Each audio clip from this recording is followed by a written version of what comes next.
pressure cooking. And this is real for a lot of people out there. You buy these amazing multi-cookers or instant pots, pressure cookers, and then you're too scared to actually give it a go and use it. I totally get it.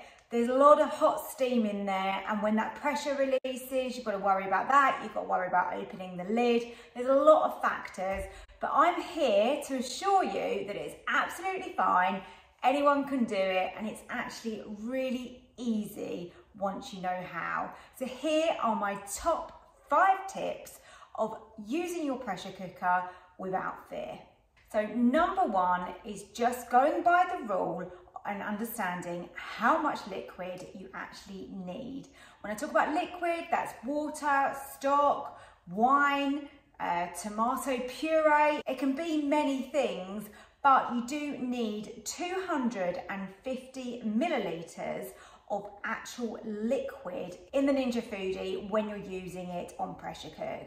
If you don't, you're going to get an error. It's not going to work. The only scenario that I've had when I've tried to pressure cook, I've got the right amount of liquid in here, but it's not coming to pressure, is normally to do with your seal. So if you take a look in your lid here, around the edge, you've got this rubber seal that goes all the way around. Now that can be removed, and that is quite easy to do. It is a little bit fiddly to get back, but as you can see, the metal part runs in the center, and then you've got the rubber seal that kind of sits both sides of that. Now I do find that if this gets quite dirty, that it cannot seal. And if it's not sealing, you're not then gonna come to pressure. So if you ever get a notification that your Ninja isn't coming to pressure, it's probably not to do with the liquid. If you know and you're certain that you've got that minimum of 250 millilitres, it will probably be more to do with your seal in your lid. Tip number 2 is understanding your cook time. So when you go to pressure cook something and say you're cooking, say chicken, and it's gonna be 6 minutes under pressure, or say rice, 2 minutes under pressure, your actual full cook time is not going to be that length of time, because you've got the build up of pressure and then also you've got that release. So you do need to take this into consideration with your timings. If you want dinner for say 7 o'clock, you've got to take into consideration all 3 factors. So building of pressure, time under pressure that you're actually cooking for, and the release that you're using. You will find the amount of time it takes to come to pressure will vary. So depending on how much you've actually got in your Ninja, if you've got a lot in there, it's going to take a lot longer to come to pressure. And therefore, your release is actually going to be longer on that type of recipe as well. So all little things to consider when you're new to pressure cooking. Next up is understanding what you're choosing when you want to choose a release of pressure. So on the Ninja Foodi, we have 3 options on the 15-in-1. I have discovered recently, and I didn't know this, I've been speaking to some other people, when you have a different model, quite often you don't have those options. However, natural release is always going to be your long and slow release of pressure, ideal for meat. That can take 10 minutes, it can take a bit longer, so it really again depends what you've got cooking in that pot. During a natural release, you're still actually cooking that food because it's releasing really, really slowly. So again, you need to consider that. So, you know, if you've got something in there for say half an hour and you do a natural release, and it's going to continue cooking. However, if you choose a delayed release, the standard for that is 10 minutes. That's ideal when I do things like rice, cook it for a really short amount of time, then I let it run for that 10 minutes because I know that it's still cooking during that time, and then that gives me the perfect rice that I really enjoy. You'll probably notice that on my pasta dishes, I generally opt for a quick release. Get rid of that straight away. So as soon as it finishes cooking, the valve is going to turn automatically to vent, get rid of that steam and that pressure that's built up in the pot, and that way what I've got in there isn't going to overcook because it's not continuing cooking. Tip number 4 is understanding your pressure valve. This little thing right here, it's meant to be wobbly. When you first get it, you think, oh my goodness, is that right? Is it meant to be doing that? it's absolutely fine. It's exactly how it's meant to be. So when it's pushed forward, and I don't mean right forward like this, or right back like this, I mean just in that little section where it dips down, that's where you want to move this. So when you push it to the back of the machine, that is on seal, and then the front of the machine goes to vent. And lastly, tip number 5 is my pot in pot tip. So with the Ninja, of course, you can just pressure cook in your main pot, no problems whatsoever. But by understanding what I mean by pot in pot method, really allows you to cook things differently. So then you can layer up, you can cook more than one thing at one time. Obviously, it's great to chuck everything in, put it under pressure, hey presto, you're done. But it is really also great if you can use your rack and you can put a pot in there. Now the Ninja bakeware set is brilliant, and you've probably seen me cook with this loads of time. So this is what I mean by pot in pot. So I will still ensure that I have 250 mils of liquid in the bottom of the main pot. So you're always going to need that, whether you're cooking something in that liquid or not. It is essential. If not, you're not going to come to pressure. So always make sure you've got the liquid in the bottom. So that could be just purely water in the bottom or stock. And then it also can be, say, chicken in a sauce, for example. Then you can put your rack in and then your pot. And as an example, you can put rice in here. You can cover it with foil, but also this crisper plate acts as a really good lid. That was a tip from one of my subscribers, and I use that now, so thank you very much for that. And then that just sits in the Ninja, and you can cook everything under pressure in one go, but you've still got those separate. So your rice is going to be separate from something that's saucy, or you can just cook your rice like this. And I just prefer this method. So even if I'm cooking rice on its own, I'll always go with pot in pot. So to summarise, I think the reason that people are scared of using the pressure cook mode on any multi-cooker is you can't see what's going on in the pot. How's it cooking? What's it doing? It makes lots of noises as well, which you think, oh, is it okay? Is it going to explode?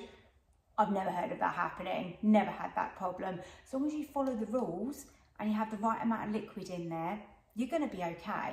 And I always think, be cautious, go with a little bit more liquid than you may think. If you're trying out a new recipe, you can always thicken a sauce at the end, but if there's not enough liquid and it goes dry or it doesn't come to pressure, it's a real pain. Probably the biggest concern that most people are going to have is the pressure valve. When this releases, of course, you get that rush of hot steam coming out of it. The beauty of the Ninja Foodi is that it does it for you. So you can set your release as natural release, delayed release, or quick release, and you don't even have to touch this. The Ninja does that for you. However, if you do want to manually release, say for example, you've set it on delayed release, but actually you're thinking, I probably only want to run it for sort of 5 minutes, not the full 10, then you can just flip this. And remember, when you look at this valve, you can see the holes in the top where the steam's going to come out of, and that's why you've got this little section here to move. So by just flicking that, your fingers are nowhere near the actual vent itself. I think as well, people get really confused in terms of what release of pressure to use, and I understand it. And I've actually done several dishes. Pasta dishes is a great example where I've used different releases. I've cooked for less time and I've used a natural release. It's worked perfectly. I've also opted for a slightly longer cook time on my pasta dishes and then done a quick release. Both work really well. I can't really say that one or the other is better. So I wouldn't get too hung up about the releases on this.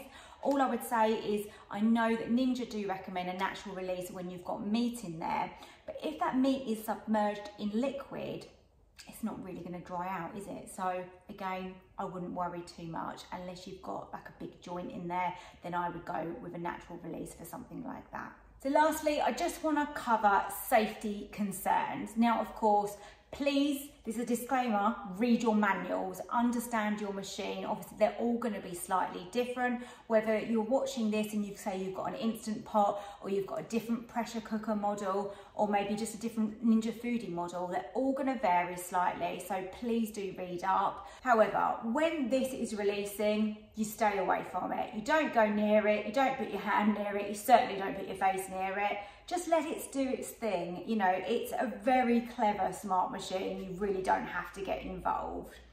And then I know some people do really worry about opening the lid, because when you open the lid, there is then a huge amount of steam that comes out still, and it is very, very hot. Liquid runs out of the lid, but that's why you've got this nice area around the outside, and all that liquid ends up in your pot. So there really is no issue with that either. So yeah, just you've got the handle here that's really nice and easy. Just to use your thumb, lift it up. You don't actually have to have your hands, your face, anything anywhere near the heat. I always think that knowledge is power as well. If you have a better understanding of how your pressure cooker actually works, then it just helps you to kind of get to grips with it and worry less about it, I think, as well. So what a pressure cooker actually does is it condenses the cooking time and the whole process. Pressure cooker actually has a much higher boiling point than it would if you were, say, cooking something elsewhere. And this is what gives you that shorter cooking time, of course, which is great. And that's why we all love a pressure cooker. When the pressure builds inside from the heat, that gets trapped in here, because as I showed you earlier, you've got that seal around your lid. Your lid is closed, there's no way for that to escape, and that's what creates that intensity for something to cook under. The water molecules in there need more energy to turn to vapour, which increases the temperature in your pot. And that really moist cooking environment that you create in the pot when you're under pressure transfers the heat to the surface of whatever food you've got in there really rapidly, so you get a really fast cook.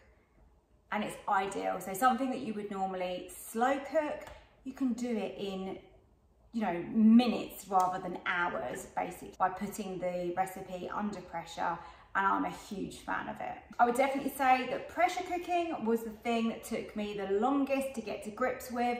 I still question myself now when I'm doing a new recipe, and you know, you're trying to estimate the liquids and the quantities that you're going to need. But I think once you've done a few different recipes, you kind of see a little bit of a pattern forming, what's working, what's not working.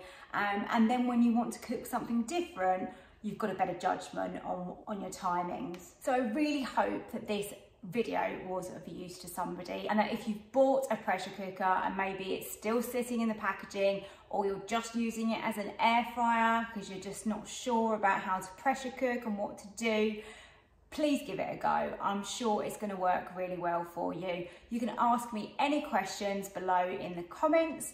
And if this was helpful, then please do hit that like button for me.